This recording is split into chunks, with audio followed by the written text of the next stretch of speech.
ரோகிணி நட்சத்திரத்துல பிறந்தவங்களுக்கு சுமார் நீங்க சொன்ன மாதிரி ஒரு 5 வயசு வரைக்கும் சந்திர தசை நடக்குது. அப்போ இந்த குழந்தையில வரக்கூடிய இந்த சந்திர தசை இவர்களுக்கு எப்படி இருக்கும்? நிச்சயமா. அதாவது குழந்தைக்கு ஒரு குழந்தையான திசை நடக்குது அப்படின்னு எடுத்துக்கலாம். சந்திரனா ஒரு மென்மையான மனசு, வட்ட வடிவமான முகம், அழகான கண்கள், அந்த நேர்த்தியான ஒரு நறுமணம் மிக்க அந்த உடை உடுத்துறது, ரொம்ப ஒரு கற்பனை வளமாக சின்ன வயசுலேயே ஈடுபடுறது, ஒரு ஒரு எஃப்எம்ல ஒரு பாட்டு கேட்டு ஒரு சங்கீதத்தை ஒரு கேட்டால் கூட அப்படியே துள்ளி குதித்து வீட்டுக்குள்ளே அப்படியே ஒரு கலகலன்னு இருக்கிறது.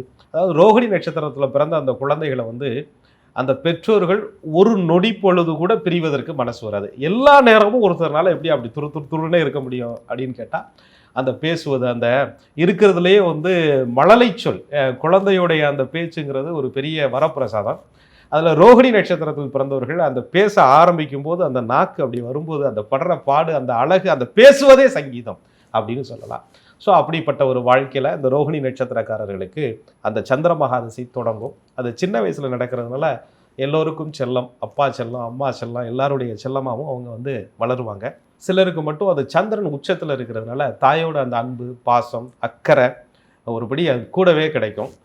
சிலருக்கு சந்திரன் தோஷமான அமைப்பில் பாவ கிரகங்களுடைய தொடர்பு, ராகு, கேது, சனி இந்த மாதிரியான கிரக தொடர்புகளில் உட்கார்ந்து திசையை நடத்துகிறார் அப்படின்னு சொன்னால் அம்மாவுக்கு ரொம்ப உடல் உபாதைகள், அவங்களுடைய பாசம் கிடைக்காம சித்தி வீட்டில், சித்தப்பா வீட்டில் ஏதோ ஒரு சூழ்நிலையில் அப்பா அம்மா பிரிஞ்சு போக வேண்டிய ஒரு சூழ்நிலை, தொழில் நிமித்தமாவது அப்பா தனியாக இருக்க வேண்டிய ஒரு அமைப்பு, அந்த தாயே அந்த குழந்தையை ரொம்ப சிரமம் எடுத்து வளர்க்க வேண்டிய ஒரு நிர்பந்தம் அப்படிலாம் இருக்கும்போது அது அம்மாவோட ரொம்ப அட்டாச் ஆகிடுவாங்க. அவங்களுடைய அந்த பாசம், அன்பு. அதனால தான் சொல்லுவோம், ரோகிணி நட்சத்திரத்தினுடைய வாழ்க்கை என்பதே அப்படியே பிறப்பே ஒரு அமைதியாக தொடங்கி ஒரு பாசத்தில் சிக்கி அதுக்கப்புறம் புரிதலோடு தன்னுடைய வாழ்க்கையை ஜெயிக்கக்கூடிய கதை என்பது ரோகிணி நட்சத்திரத்தினுடைய கதை.